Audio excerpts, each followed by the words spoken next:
और रामचरितमानस पर सियासी महाभारत बिहार में शुरू हो चुकी है। जेडीयू का महावीर मंदिर में मानस पाठ, चंद्रशेखर के बयान पर कुशवाहा बरसे हैं। उपेंद्र कुशवाहा ने आरजेडी पर बड़ा हमला यहां पर बोला है। रामायण पर सियासी महाभारत तेज होती हुई शिक्षा मंत्री के बयान पर उपेंद्र कुशवाहा बरसे हैं। उपेंद्र कुशवाहा ने आरजेडी पर बड़ा हमला बोला है। बीजेपी को फायदा पहुंचाने की कोशिश की जा रही है।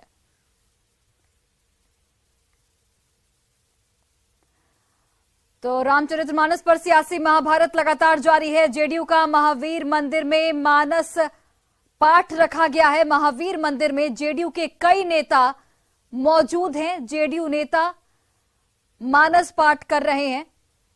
तो ये बड़ी खबर आपको बता रहे हैं, बड़ी जानकारी। रामायण पर सियासी महाभारत तेज हो चुका है। जेडीयू का महावीर मंदिर में मानस पाठ किया जा रहा है।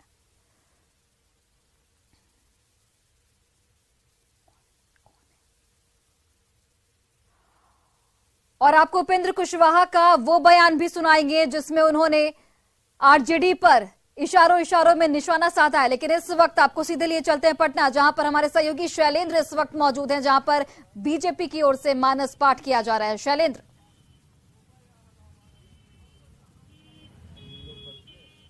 बिल्कुल देखिए, बीजेपी नहीं बल्कि जदयू की ओर से, और जदयू के नेता, पटना का ये राजवंशी नगर हनुमान मंदिर है। पहले हम हनुमान मंदिर की तस्वीर दिखाते हैं। आज शनिवार है, बड़ी संख्या में यहाँ पर लोग आए हैं। लेकिन खास बात यह है कि जदयू के कई नेता और कार्यकर्ता यहाँ हाथों में सुंदरकांड, रामचरितमानस लेकर के यहाँ पर पहुंचे हुए हैं। जिस तरीके से पूरे बिहार में, या कहा जाए कि पूरे देश में, खासतौर पर बिहार सरकार के शिक्षा मंत्री के द्वारा रामचरितमानस पर टिप्पणी की गई, उसके बाद ये तमाम लोग, तमाम नेता, जदयू के मुख्य प्रवक्ता हैं, विधान पार्षद हैं नीरज कुमार, वो यहाँ पर पहुंचे हैं। उनके साथ उनके समर्थक, उनके पार्टी के कई नेता मौजूद हैं। नीरज जी, आप रामचरितमानस का पाठ कर रहे हैं, मंदिर में जाकर के बजरंगबली की पूजा कर रहे हैं, भगवान राम की पूजा कर रहे हैं। आपके सहयोगी का कहना है कि ये तो समाज को बांटने वाले लोग हैं। वैसे लोग जो ऐसा मंतव्य दे रहे हैं वो डॉक्टर राम मनोहर लोहिया, जो समाजवादी आंदोलन के प्रणेता थे, जो रामायण मेला लगाते थे, और साथ ही साथ राष्ट्रपिता महात्मा गांधी, जिनके मुखार वृंद से हे राम निकलता था, उनका कहीं न कहीं अपमान करने की बात है। ये सीधे तौर पर, भाई देश का संविधान है, संविधान के तहत सारा अधिकार प्राप्त है। तो रामायण हो, बाइबिल हो, कुरान शरीफ हो, तो सब लोग सबका सम्मान करते हैं। लेकिन महत्वपूर्ण विषय यही है कि राष्ट्रपिता महात्मा गांधी का तो सम्मान करिए, डॉक्टर राम मनोहर लोहिया का तो सम्मान करिए। जाकी रही भावना जैसी प्रभु मूरत देखी दिन तैसी, वही हाल है। जैसी आपकी भावना रहेगी वैसा ही प्रकटीकरण होगा। तो उनका भावना, आपका कहने का मतलब है उनकी भावना ही वैसी है। लेकिन अब आरजेडी भी उनके बयान का समर्थन कर रही है। आरजेडी के प्रदेश अध्यक्ष कह रहे हैं कि नहीं, ये सही बोल रहे हैं, और आप लोग यहाँ पर पूजा करने का मतलब डॉक्टर राम मनोहर लोहिया गलत, राष्ट्रपिता महात्मा गांधी गलत, तो लोहिया की विचारधारा पर ही चलने का संकल्प लिया है ना। अरे लोहिया के विचारधारा है रामायण मेला, और वो महत्वपूर्ण विषय है।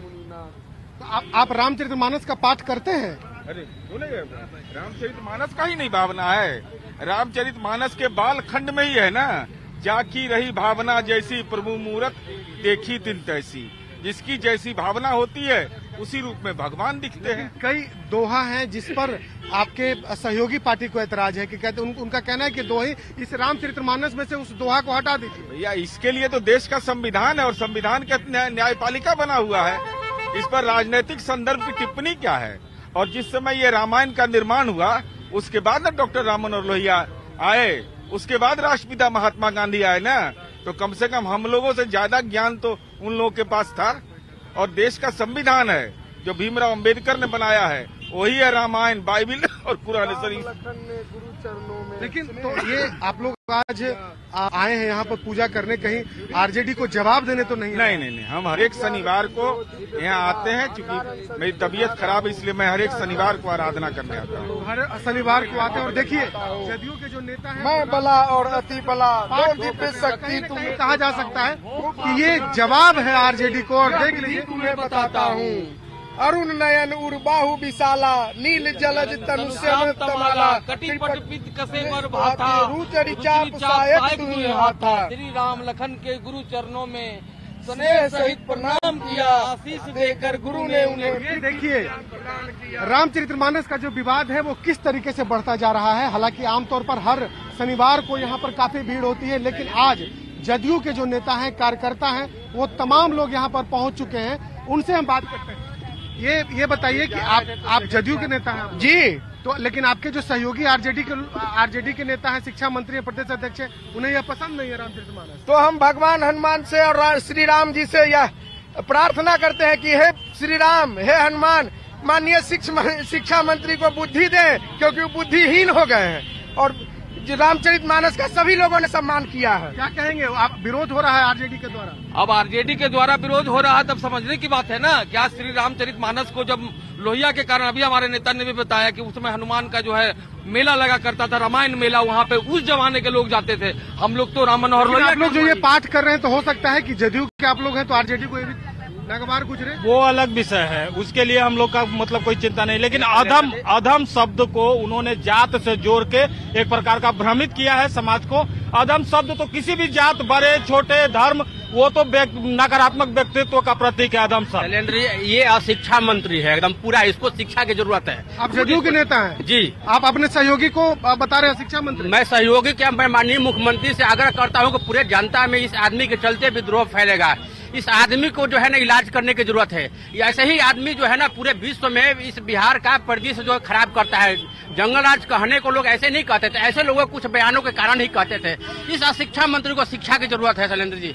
हम बिल्कुल देखिए आक्रोश किस कदर है। आक्रोश इतना बढ़ गया है कि जो अब जदयू के नेता हैं वो अब पहुंच चुके हैं मंदिरों में। आमतौर पर हमेशा ये लोग आते होंगे, कोई बड़ी बात नहीं है, लेकिन आज जब पूरे देश में रामचरितमानस पर विवाद है, उस वक्त जब जदयू के नेता, पार्टी के मुख्य प्रवक्ता का काम होता है अपनी पार्टी की बातों को लोगों तक पहुंचाना, और मुख्य प्रवक्ता यहाँ पर पहुंचे हुए हैं, रामचरितमानस उनके हाथों में है, और वो कहीं न कहीं एक बड़ा विरोध जदयू के द्वारा, ये कहा जा सकता है कि अब जदयू के नेता इसका करारा जवाब दे रहे हैं, जिस तरीके से आरजेडी के द्वारा इसका समर्थन किया गया। और देखिए यहाँ पर तमाम लोग जो हैं वो मौजूद हैं, नीरज कुमार मौजूद हैं, उनके साथ उनके कई समर्थक मौजूद हैं, और सभी लोगों का कहना है कि जो भी शिक्षा मंत्री ने कहा है, आरजेडी की तरफ से जो भी बयान दिया गया है, वो बिल्कुल गलत है। जी चाहूंगी आप नीरज जी के चूंकि बगल में खड़े हैं, मैं जानना चाहूंगी उनसे, आप पूछिए कि शिक्षा मंत्री चंद्रशेखर पर क्या कार्रवाई होनी चाहिए, और कार्रवाई अगर होनी चाहिए तो किस तरीके की होनी चाहिए? बिल्कुल, नीरज कुमार यहाँ पर हैं और हम उनसे ये सवाल लेते हैं। नीरज जी, एक सवाल ये उठता है कि जिस तरीके से आपके शिक्षा मंत्री ने, गठबंधन के आपके बड़े नेता हैं, उन्होंने बयान दिया है, तो क्या इस पर महागठबंधन के द्वारा, नीतीश कुमार के द्वारा या तेजस्वी यादव के द्वारा कार्रवाई होनी चाहिए? ये मेरा विषयगत संदर्भ नहीं है। मेरा विषयगत संदर्भ यह है कि रामचरितमानस पर अगर टिप्पणी कर रहे हैं और अपने आप को लोहियावादी कहते हैं, अपने आप को गांधीवादी, समाजवादी कहते हैं, तो उनको लोहिया और राष्ट्रपिता के वचन और उद्धरण पर कहीं न कहीं भरोसा होना चाहिए, और आचार और व्यवहार में दोनों में समानता होनी चाहिए। आप भरोसे की बात करते हैं, लेकिन तमाम लोगों के जहन में, आप ही के साथ जो लोग आए हैं, वो कह रहे हैं कार्रवाई होनी चाहिए। अब वो देखिए, वो किसी का व्यक्तिगत राय अलग अलग हो सकता है, लेकिन मैं कह रहा हूँ कि भाई कम से कम लोहिया का नाम लेते हैं, राष्ट्रपिता का नाम लेते हैं, उनके प्रति तो सम्मान करिए। और डॉक्टर भीमराव अंबेडकर के संविधान पर भरोसा नहीं। अरे संविधान में भगवान राम का चित्र उकेरा हुआ है, तो वो संविधान भी गलत, लोहिया भी गलत, रामायण भी गलत, और जाकी रही भावना जैसी प्रभु मूरत देखे। तो आप ये जो पाठ कर रहे हैं, तो ये जो रामचरितमानस है, तो क्या इसका पाठ आप अक्सर करते हैं? रेगुलर हम लोग करते हैं। रामायण तो हमारे घर में 50,000 से ज्यादा PhD हुआ है रामायण पर। कुछ दोहा जो आपको लगता होगा कि जो सार्थक है, हमारे समाज के लिए है? नहीं, समाज के लिए है ना, वही तो है कि आपको जिस रूप में दिखाई पड़ता है भगवान, उसी रूप में दिखाई पड़ेंगे ना। अरे भगवान को कोई देखा है? भगवान राम को देखा है, कृष्ण को देखा है, अल्लाह को देखा है कोई? लेकिन सबका सम्मान और विश्वास है। इसीलिए मैं कहता हूँ कि लोहिया की भावना का आदर करिए, राष्ट्रपिता की भावना का आदर करिए। और सुंदरकांड और रामचरितमानस आप लेकर के चले हैं अपने साथ में, तो क्या अरे भाई ये देखिए ना, सीधा सीधी क्या है इसमें, सीधे तौर पर जो कहा जाता है इन चीजों पर अगर संदेश जो है, कितना बड़ा संदेश। वह कहते हैं कि देखी बुद्धि बल निपुण कपि कहे जान को जाहू, रघुपति चरण हृदय दरी तात मधुर फल खाऊ। हनुमान जी की बुद्धि और बल में निपुण देकर जानकी ने कहा, जाओ श्री रघुनाथ जी के चरणों में हृदय धारण करके मीठा फल खाओ। मिठास की बात होती है रामायण के द्वारा, न कि घृणा की बात होती है। और स्वाभाविक रूप से जो उन्होंने कहा है, उन्होंने जो भी संदर्भ, सुंदर कांड हो, रामायण हो, और ये विषयगत संदर्भ इसलिए महत्वपूर्ण है कि राम काजू सब करियहु तुम बल बुद्धि निधान, आशीष देई गई सो हर्षी चलऊ हनुमान। गई निशिचर एक सिंधु महु ग्रही, करी माया नभु के खग गहई, जीव जंतु जे गगन उड़ाही, जल बिलो की तिम कहीं पर चाहिए। अरे मेडिकल साइंस के बाद इन्हीं की कृपा होती है ना कि लोग बीमार भी रहते हैं तो यही नतमस्तक होते हैं, समृद्धि का सब कुछ मांगते हैं। सुख मांगे धन होय, कहे सुदर्शन हरि दीना, सब सुख दुर्लभ होय। मन की वृत्ति अनंत है, कभी न पूरा होय, एक मिले और है नित नित नूतन होय। जिस तन पे राम निवास करे, वहाँ काम कहाँ से आएगा, गंगा की धारा में कैसे पाप कीट बच पाएगा। चिंतन से राम उपजता है, चिंता से काम का नाता है, सत्कर्म से जीवन बढ़ता है, दुष्कर्म से जीवन खाता है। दुष्कर्म जीवन को खाता है, ये संदर्भ कहाँ मिलेगा? जब ते राम ब्याही घर आए, नित नव मंगल मोद बधाए। जय जन तऊ बन बंधु, बिछऊ पिता बचन मन नहु। आओ गाए गीत मनोहर, राम का आशीष पाए, दुख संकट को दूर भगाए, राम को गले लगाए। तुम अनंत हो, दिव्य प्रभा हो, राम तुम्हारा मूल करनी करो जगत में, राम रहे अनुकूल। मत कहना कि संत ने राह नहीं बतलाया, फिर कहता हूँ राम सत्य है, शेष जगत की माया। तो बिल्कुल देखिए किस चंद्र की जय, और भैया एक लाइन हमारे सुंदरकांड में कुछ बोलना चाह रहे हैं? हमारे रामचरितमानस में एक सुंदरकांड है, उसमें लिखा हुआ है ये क्या बोलते हैं, लिखा हुआ है कि सुंदरकांड में लिखा हुआ है कि किसी की नाश मनुष्य पे छाता है, पहले विवेक मर जाता है। वहीं आज हमको लगता है कि शिक्षा मंत्री जी का बुद्धि भ्रष्ट हो चुका है। तो बिल्कुल देखिए ये आक्रोश है जदयू के नेताओं में, राम के नारे लग रहे हैं, हनुमान के नारे लग रहे हैं, और ये शायद ऐसे कम ही मौके आते हैं जब इस तरीके से जदयू मतलब महागठबंधन के लोग भी प्रभु श्री राम के नाम को ले रहे हैं, जय श्री राम का नारा लग रहा हो। कि जहां पर ये मानस पाठ किया जा रहा है जेडीयू के कार्यकर्ताओं की ओर से, जेडीयू के नेताओं की ओर से, वहां की तस्वीरें भी आप दर्शकों तक पहुंचाइए। देखिए हम दर्शकों तक दिखाते हैं। राजवंशी नगर आपका हनुमान मंदिर है, पंचमुखी हनुमान मंदिर है, बरसों पुराना यह हनुमान मंदिर है और काफी संख्या में यहाँ पर लोग आते हैं। देखिए मंदिर के अंदर की भी हम तस्वीर दिखाएंगे और देखिए किस तरीके से आज शनिवार है तो यहाँ पर बड़ी संख्या में यहाँ लोग पहुंचे हैं और सब लोग भगवान राम और हनुमान को अपने मन में बसाए, अपने दिल में बसाए यहाँ पर पहुंचते हैं। और जिस तरीके से रामचरितमानस को लेकर के विवाद है, उसके बाद यहाँ पर जदयू के लोग भी आ जाए हैं, जदयू के लोग भी रामचरितमानस का पाठ कर रहे हैं और यहाँ पर कई लोग हैं, उन लोगों से भी हम बात करते हैं कि इनका क्या कहना है। आप आज शनिवार को बजरंगबली के दर्शन करने आए हैं, लेकिन हमारी सरकार के शिक्षा मंत्री को रामचरितमानस अच्छा नहीं लगता, कहते हैं कि तो समाज को बांटने वाला है।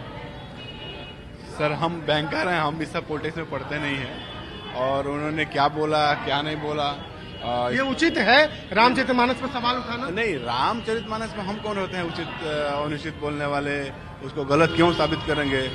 और हम तो देखिए ये लोग हैं और भी कुछ महिलाएं हैं, इनसे बात करते हैं। रामचरितमानस पर सवाल उठाया जा रहा है, कहा जा रहा है कि रामचरितमानस समाज को तोड़ने वाला है, आप लोग को लगता है?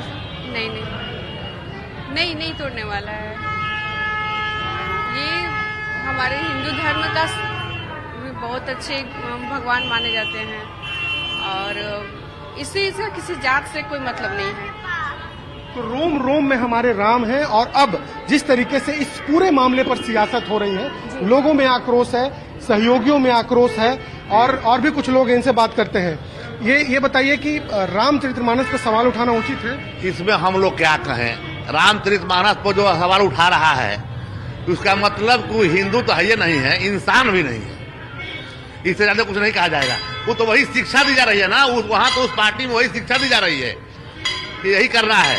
रामचरितमानस पर जो सवाल उठ रहा है यही करना, उस पार्टी को यही शिक्षा दी जा रही है। तो बिल्कुल देखिए आक्रोश किस तरीके से लोगों में है कि लोग अब खुल करके इस पूरे मामले पर बोल रहे हैं, इस पूरे विवाद पर बोल रहे हैं और इसे गलत भी ठहराया जा रहा है। देखिए शनिवार है और बजरंगबली के मंदिर की तस्वीर हम दिखा रहे थे कि किस तरीके से यहाँ पर हर शनिवार और मंगलवार को यहाँ पर सैकड़ों की तादाद में लोग आते हैं। प्रभु श्री राम और हनुमान में आस्था रहती है उन्हें और वो तमाम लोग यहाँ पर पहुँचते हैं। और देखिए जदयू के भी लोग यहाँ पर पहुँचे हुए हैं, कई जदयू के नेता कार्यकर्ता यहाँ पर पहुँचे हैं, उनसे भी हम लगातार बातचीत कर रहे हैं। बहुत धन्यवाद उन तस्वीरों को हम तक पहुँचाने के लिए और तमाम लोगों से बातचीत करने के लिए। और देखिए रामायण पर सियासी महाभारत बिहार में लगातार तेज होती चली जा रही है। शिक्षा मंत्री के बयान पर उपेंद्र कुशवाहा खुलकर बरसे हैं। उपेंद्र कुशवाहा ने आरजेडी पर जमकर यहां पर हमला बोला है। शिक्षा मंत्री चंद्रशेखर के बयान से बीजेपी को फायदा मिलेगा, उपेंद्र कुशवाहा का यह कहना है। बीजेपी को फायदा पहुंचाने की कोशिश की जा रही है आरजेडी की ओर से। उपेंद्र कुशवाहा ये कहते हैं आरजेडी पर बीजेपी को फायदा पहुंचाने का आरोप लगाया गया है उपेंद्र कुशवाहा की ओर से। आरजेडी इसलिए कार्रवाई नहीं कर रहा है, आरजेडी की चुप्पी से शक जो है वो बढ़ता है। सरकार से उपेंद्र कुशवाहा की मांग है कि ऐसे बयानों पर तुरंत रोक लगाई जाए, ऐसे लोगों पर त्वरित कार्रवाई की जाए। तो उपेंद्र कुशवाहा जो कि जेडीयू के संसदीय बोर्ड के अध्यक्ष हैं, उन्होंने खोलकर आरजेडी पर निशाना साधा है। उन्होंने क्या कुछ कहा वो आपको सुनाते हैं। बिहार की सियासत में मकर संक्रांति के बाद हलचल की बात हो रही है और इसकी कई वजह हैं, लेकिन इसमें एक बड़ी वजह माने जा रहे हैं उपेंद्र कुशवाहा। इस वक्त हमारे साथ उपेंद्र कुशवाहा मौजूद है और इनके टेबल पर एक किताब रखा हुआ है, प्रयोगधर्मी विकास शिल्पी नीतीश कुमार। शायद उपेंद्र कुशवाहा इस किताब को पढ़ भी रहे होंगे। क्या कुशवाहा जी पढ़ा इसको? एक सज्जन ने जिन्होंने लिखा है उन्होंने मुझको कल परसों यह किताब दी है, तो कुछ ऊपर के पन्ने हमने पलटे हैं। पूरी किताब तो अभी नहीं पढ़ी है लेकिन पढ़ रहे हैं। समझा कुछ? देखिए नीतीश कुमार जी के बारे में हम तो आज से नहीं वर्षों से जान रहे हैं, तो जो कुछ भी लिखा है उससे कम हम पहले से भी नहीं जानते हैं और बाकी कुछ नई बात होगी, पूरी किताब पढ़ेंगे तो पता चलेगा। तो नीतीश कुमार को आपने इतना समझा, नीतीश कुमार पर आपके जो सहयोगी पार्टी के एक मंत्री हैं उन्होंने जिस तरीके से बयान दिया, बाद में उन्हें मंत्रिमंडल से हटा दिया गया, जिस पर कार्रवाई की बात आप कर रहे थे। अब दूसरे मंत्री ने रामचरितमानस को लेकर जो कह दिया, इसके बाद असहज स्थिति बताई जा रही है। निश्चित रूप से पार्टी की असहज स्थिति खासकर हमारी पार्टी की बनती ही है ऐसे बयानों से, और हमारी पार्टी की क्या असहज स्थिति बनेगी इससे भी बड़ी बात है कि जो कुछ भी लोग बोल रहे हैं उससे सीधे तौर पे भारतीय जनता पार्टी को फायदा पहुंच रहा है। अब माननीय शिक्षा मंत्री जी ने जिस तरह से कहा, जिस विषय पर कहा, इस विषय पर बहस होगी तो स्वाभाविक रूप से ऐसा एजेंडा तो बीजेपी का एजेंडा होता है, तो बीजेपी के एजेंडा पर हम बात करने लगे तो इसका मतलब कि बीजेपी के फील्ड में जाकर उनकी पिच पर खेलना हो गया, और उनकी पिच पर हम जाकर खेलेंगे तो स्वाभाविक रूप से बीजेपी लाभ में होगी। और आरजेडी के नेता भी इस बात को महसूस कर रहे हैं कि बीजेपी को ही लाभ पहुंच रहा है। वैसी परिस्थिति में इन लोगों की बयानबाजी पर रोक क्यों नहीं लग रही है?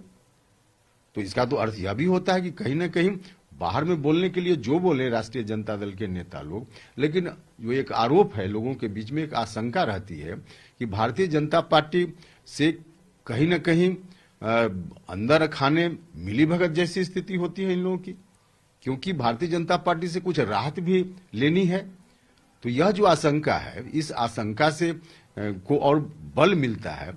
इसलिए हम कहेंगे कि अविलंब ऐसे बयानों पर रोक लगाने की बात होनी चाहिए और जितनी जल्दी हो उतनी जल्दी रोक लगे, नहीं तो इसका नुकसान रोज हो रहा है। तो ये थे हमारे साथ जेडीयू संसदीय बोर्ड के राष्ट्रीय अध्यक्ष उपेंद्र कुशवाहा, जिन्होंने इशारों में आरजेडी पर एक गंभीर आरोप लगा दिया है। कैमरामैन मनीष जोनेरा के साथ आनंद अमृतराज, न्यूज 18 नेटवर्क, पटना। तो बिल्कुल देखिए, सियासी महाभारत लगातार बढ़ती जा रही है। उपेंद्र कुशवाहा ने सरकार से ये मांग की है, यानी कि अपने ही सरकार से, महागठबंधन की सरकार से ये मांग की गई है उपेंद्र कुशवाहा की ओर से कि ऐसे बयानों पर त्वरित तौर पर रोक लगाई जाए। और आरजेडी के प्रवक्ता मृत्युंजय तिवारी हमारे साथ जुड़ गए हैं। मृत्युंजय जी, एक बड़ा आरोप उपेंद्र कुशवाहा की ओर से लगाया गया है कि आप लोग आखिर कार्रवाई क्यों नहीं कर रहे हैं, और आप लोगों के लिए यह भी कहा गया है कि कहीं ना कहीं बीजेपी को मदद पहुंचाई जा रही है इस तरीके की बयानबाजी से। देखिए, जेडीयू अलग पार्टी है, आरजेडी अलग पार्टी है। हमारी पार्टी के कोई भी विधायक या कोई भी नेता कुछ बयान दे रहे हैं, कुछ बोल रहे हैं, तो उसका संज्ञान हमारे पार्टी के नेता लेते हैं। और पार्टी के नेता हमारे डिप्टी सीएम श्री तेजस्वी यादव जी ने स्पष्ट कर दिया था कि राष्ट्रीय अध्यक्ष आदरणीय लालू प्रसाद जी के संज्ञान में सारी बातें हैं। तो हमारा सहयोगी जनता दल यू है, वो अपने पार्टी की चिंता करे, हम अपने पार्टी की चिंता करेंगे। सरकार मिल करके हम लोग मजबूती के साथ चला रहे हैं बिहार की जनता की भलाई के लिए। इसलिए अब आदरणीय उपेंद्र कुशवाहा जी का बयान वो उनकी पार्टी के लिए है। उनको अगर कुछ लग रहा है तो वो हमारे पार्टी के नेतृत्व से बात करें। मीडिया में बातें आने से तो और विवाद खड़ा होता, तो इसलिए हम समझते हैं सब ऑल इज वेल है, लेकिन कुछ बयान आप लोगों की भी मेहरबानी होती है कि कुछ बयानों से चर्चा को गर्म करते हैं। तो ठीक है, मीडिया अपना काम कर रही है, सरकार अपना काम कर रही है और बयान देने वाले अपना काम कर रहे हैं। मृत्युंजय जी, लेकिन आपकी सहयोगी पार्टी इस वक्त जेडीयू के, मैं आपकी जानकारी के लिए बता दूं, जेडीयू के कुछ बड़े नेता इस वक्त रामायण का पाठ करने महावीर मंदिर में पहुंचे और वहां पर साफ तौर से उनकी ओर से कहा जा रहा है कि शिक्षा मंत्री अशिक्षित हैं और उन्हें शिक्षा लेने की जरूरत है, उन्हें पार्टी से बर्खास्त करना चाहिए। तो आपके सहयोगी जब इस तरीके की बातें कर रहे हैं तो आप आखिर कार्रवाई करने में देरी क्यों कर रहे हैं? क्या आपकी भी यही राय है रामचरितमानस को लेकर? हम भी लगातार, हम भी प्रत्येक दिन सुंदरकांड का पाठ महावीर मंदिर में जाकर करते हैं। जेडीयू के नेता आज जब ये विवाद खड़ा हुआ, हो सकता है कि आज कर रहे हो, हम प्रत्येक दिन करते हैं। हमारे तो गाड़ी में रामचरितमानस रखा हुआ है। इसलिए ये रामचरितमानस पर, भगवान राम पर कहीं कोई सवाल उठाने का प्रश्न ही नहीं उठता है। रामचरितमानस को, भगवान राम को समझने वाला पात्र चाहिए। बेवजह का विवाद इस पर खड़ा किया जा रहा है, बात का बतंगड़ बनाया जा रहा है। ऐसी कोई बात शिक्षा मंत्री जी ने नहीं कही है। शिक्षा मंत्री जी ने कहा है कि रामचरितमानस नफरत फैलाता है। इसका मतलब आप क्या समझते हैं? किसी कीमत पर नहीं, ये उन्होंने कहा ही नहीं है।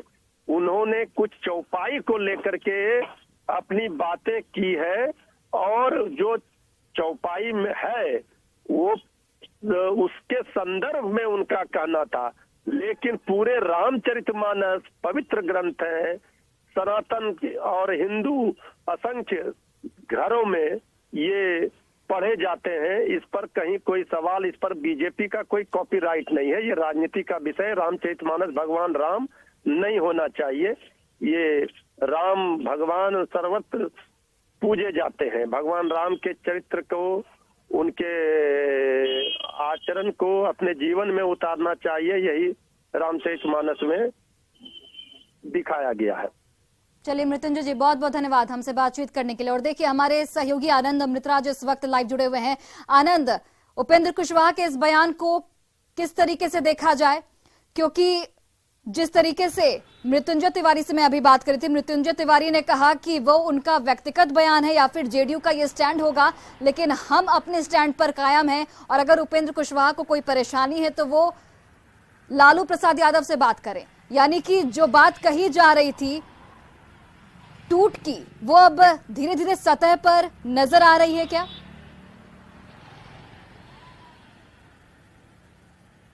देखिए, टूट सतह पे आ रही है कि नहीं आ रही है ये कहना फिलहाल जल्दबाजी होगा, लेकिन एक बात तो तय है कि बिहार के शिक्षा मंत्री चंद्रशेखर ने जब रामचरितमानस को लेकर जो बयान दिया, उसके बाद जिस तरीके से सियासत गरमाती जा रही है, और इसके पहले आपको याद होगा कि बार बार ये चर्चा हो रही थी कि मकर संक्रांति के बाद बिहार की सियासत में कोई खेल हो सकता है।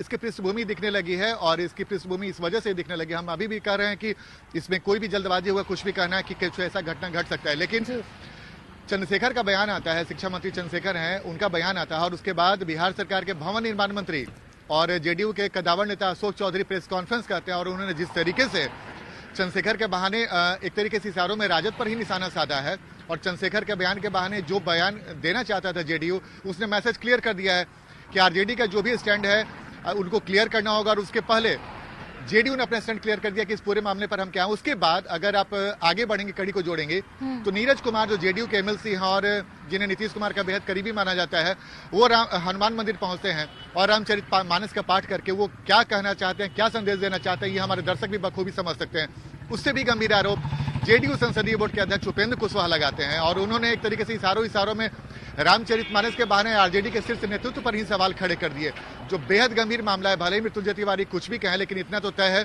कि जेडीयू संसदीय बोर्ड के अध्यक्ष, बिहार के भवन निर्माण मंत्री, उसके बाद जेडीयू के एमएलसी लगातार इस तरीके से जो बयान आते जा रहे हैं, वो अच्छे संकेत नहीं कहे जाएंगे।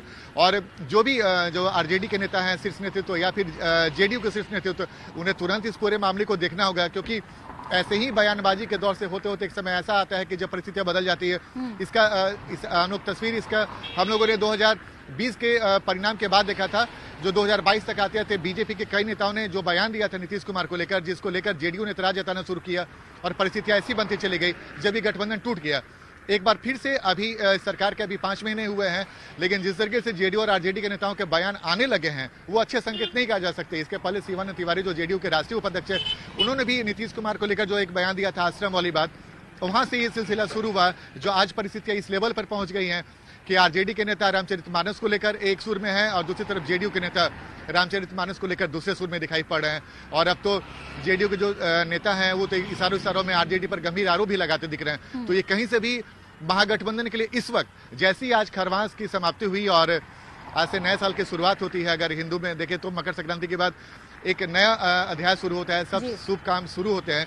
लेकिन जैसे ही आज खरवास खत्म होता है, बिहार के सियासत में महागठबंधन के लिए कुछ ठीक ठाक नहीं दिख रही है तस्वीर, इस पूरे प्रकरण से साफ होता है। जी आनंद, जिस तरीके से जेडीयू के तमाम बड़े नेता, चाहे हम अशोक चौधरी की बात कर ले, उपेंद्र कुशवाहा की बात कर ले, वो एक तरह से प्रेशर दिया जा रहा है आरजेडी पर कि चंद्रशेखर जो कि प्रोफेसर हैं, जो कि शिक्षा मंत्री हैं, उन पर कार्रवाई की जाए। तो क्या इस प्रेशर का कोई नतीजा निकलेगा आगे चलकर, क्योंकि आरजेडी तो अपने स्टैंड पर बिल्कुल अडिग है?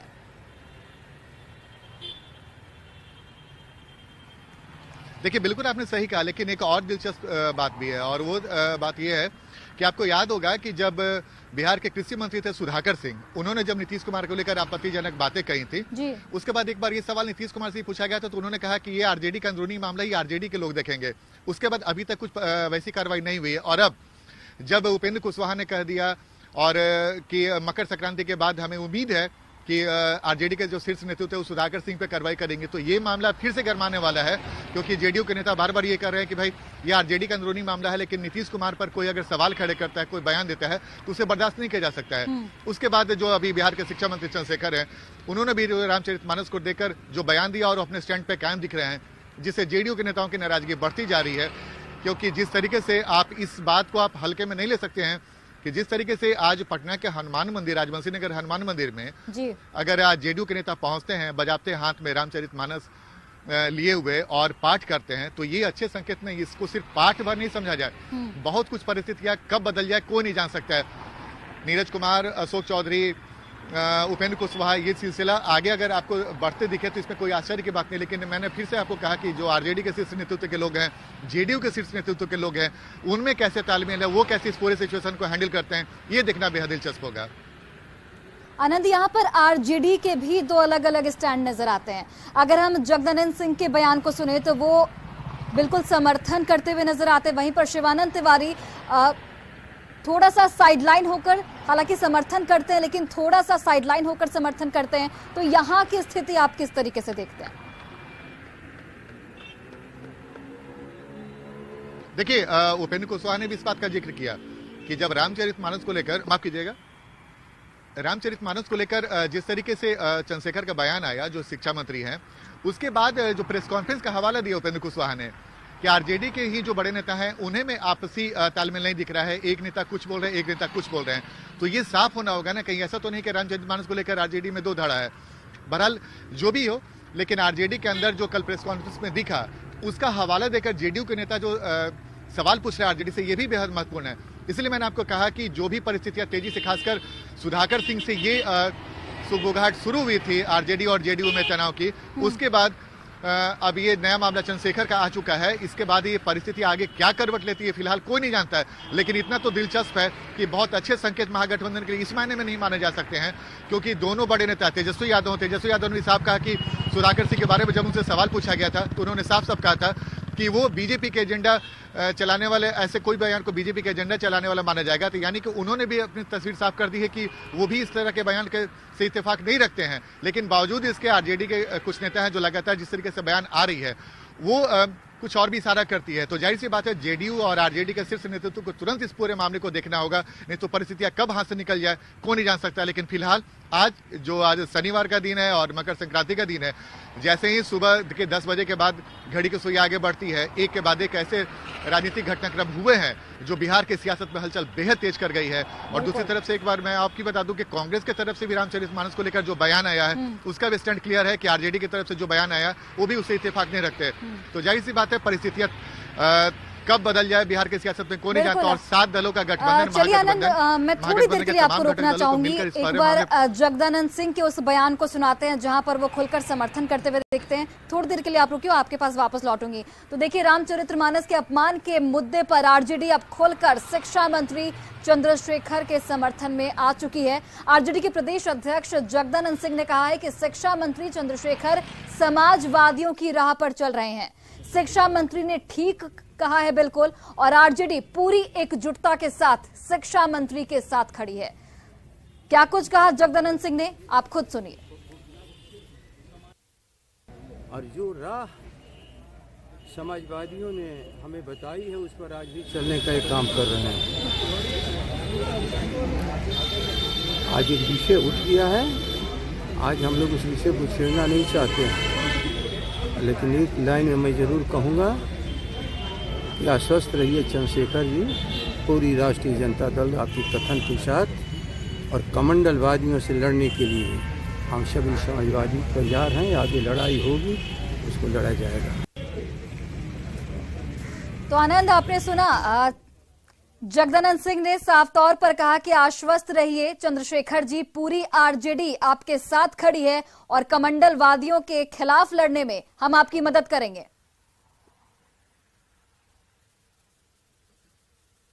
बिल्कुल बिल्कुल, और हमारे दर्शकों ने भी देखा और समझने की पूरी कोशिश भी कर रहे होंगे कि चंद्रशेखर बयान देते हैं और उसके बाद आरजेडी के प्रदेश अध्यक्ष जगदानंद सिंह, जो बेहद करीबी माने जाते हैं आरजेडी के शीर्ष नेतृत्व के, उनका इस तरीके से बयान आना कहीं ना कहीं कुछ और भी संकेत दे रहा है। दूसरी महत्वपूर्ण बात कि चंद्रशेखर का बयान के बाद जगदानंद सिंह का उनके समर्थन में उतरना और शिवानंद तिवारी का उस पर कुछ बातों पर एतराज जताना, उसके बाद इस पूरे घटनाक्रम के बाद जो समाधान यात्रा के दौरान अशोक चौधरी पटना पहुंचते हैं और नीतीश कुमार के समाधान यात्रा जो कुछ दिन पहले 13 तारीख को जो खत्म हुआ, 12 तारीख को माफ कीजिएगा, उसके बाद अशोक चौधरी पटना पहुंचते हैं, बाजाबते प्रेस कॉन्फ्रेंस करते हैं। बिहार सरकार का एक मंत्री अगर प्रेस कॉन्फ्रेंस करके चंद्रशेखर का बयान पर एतराज जताता है, नाराजगी जाहिर करती है, तो अब समझिए इशारा कहां से मिला होगा। इसलिए मैंने आपको कहा कि जो भी घटनाएं घट रही हैं बहुत तेजी से घट रही हैं और इस पूरे घटनाक्रम को हल्के में नहीं लिया जा सकता है, क्योंकि अगर आरजेडी के बिहार कैबिनेट के सहयोगी हैं नीतीश कुमार के चंद्रशेखर, वरिष्ठ नेता हैं और मधेपुरा से विधायक भी हैं और वरिष्ठ नेता माना जाता है, बिहार के शिक्षा मंत्री हैं, वो कुछ बयान देते हैं, अपने बयान पे अड़े हुए हैं। उनके पार्टी के जो प्रदेश अध्यक्ष है वो उनके बयान के साथ पूरी मजबूती से न सिर्फ जुड़े हुए बल्कि वो कहते हैं पूरी आरजेडी आपके साथ है। उसके बाद जेडीयू के नेताओं का बयान कि रामचरितमानस पर जो उन्होंने बयान दिया उससे इत्तेफाक जेडीयू नहीं रखती है, तो कहीं ना कहीं मामला गंभीर होता जा रहा है। और अब तस्वीर ये देखना होगा कि जब उपेंद्र कुशवाहा हो या नीरज कुमार का मंदिर में आकर रामचरितमानस का पाठ करना अशोक चौधरी का प्रेस कॉन्फ्रेंस करना। अब आरजेडी का शीर्ष नेतृत्व इस पूरे मामले को किस रूप से लेता है, किस रूप में देखता है, ये देखना दिलचस्प होगा। हम लोगों की कोशिश रहेगी कि नीतीश कुमार अगर किसी कार्यक्रम में बाहर जाते हैं तो उनसे भी सवाल पूछा जाएगा कि भाई इस तरह की परिस्थितियां होती है, उस पर वो क्या कहेंगे। लेकिन मैं आपको फिर से महत्वपूर्ण तरीके से बता रहा हूँ कि अगर बिहार के शिक्षा मंत्री जो आरजेडी के वरिष्ठ नेता हैं वो रामचरितमानस को माफ कीजिएगा, रामचरितमानस को लेकर बयान देते हैं और उसके बाद जेडीयू कोटा के वरिष्ठ मंत्री बाकायदा प्रेस कॉन्फ्रेंस करके पूरे मीडिया को बुलाते हैं और वो एतराज जताते हैं। उसके बाद नीतीश कुमार के बेहद करीबी माने जाने वाले नीरज कुमार वो मंदिर में पहुंचकर अपने समर्थकों के जेडीयू के कार्यकर्ताओं के साथ रामचरितमानस का पाठ करते हैं। बिल्कुल आनंद, बहुत बहुत धन्यवाद हमसे बातचीत करने के लिए और तमाम जानकारियां देने के लिए। और जिस तरीके से ये विवाद बढ़ता जा रहा है, अब आने वाले दिनों में देखने वाली बात होगी कि जो ये विवाद है वो किस तरफ रुख करता है। बहुत बहुत धन्यवाद आपका। और देखिए, सड़क सुरक्षा पर जन जागरूकता अभियान लगातार जारी है और अमिताभ बच्चन का भी साथ मिला है। परवाह करेंगे, सुरक्षित रहेंगे, इसी स्लोगन के साथ सड़कों को सुरक्षित बनाने का संकल्प लिया गया है। सीधे आपको कार्यक्रम के तहत ले चलते हैं। A curve and the speed involved. So I think marking those curves very brightly, if necessary, solar-powered lights flashing in the night is important because without that marking, so many lives are going. I'll tell you one example. Coimbatore-Dindigul road was being made, literally Karur-Dindigul road, which is a matter of 70-80 kilometers, I think. They took some 4 years to complete it for some reason at that time. A proper highway, good highway they made now, it's a very nice highway. It's a national highway. The day I went, one car with about 6 people, a family, one of those Innova type of cars, had crashed into a pit that they've dug 6 feet deep. And 6 people all smashed up right there. So I stopped, looked at this and I said, what is this? Then I call up the local, first I call the local police officer, then I call the MLA and ask, what is happening? They could have marked this pit. All right, you're working, you have marked this pit. The MLA is saying, sir, what to do, sir? In the last 6 months, 40 people have died in that one pit. In one pit, 40 people die, and still you can't put up a clear enough signage because it's a surprise. You're driving at a certain speed, suddenly there's a drop.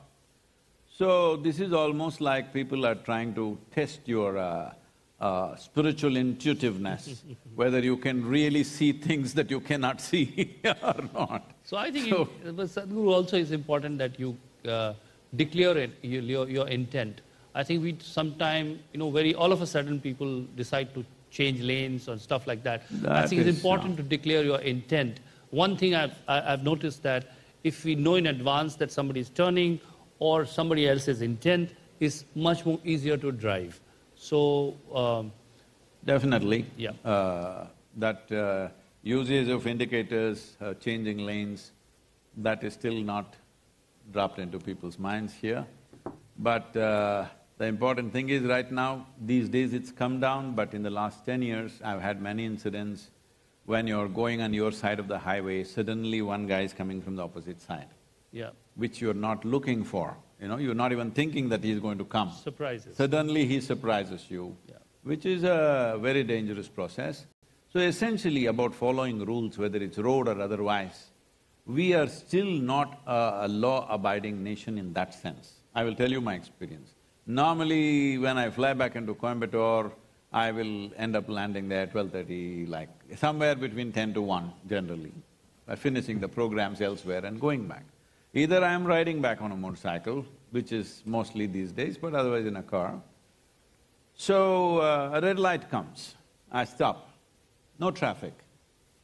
So behind me, ping, ping, ping, I hear the horn.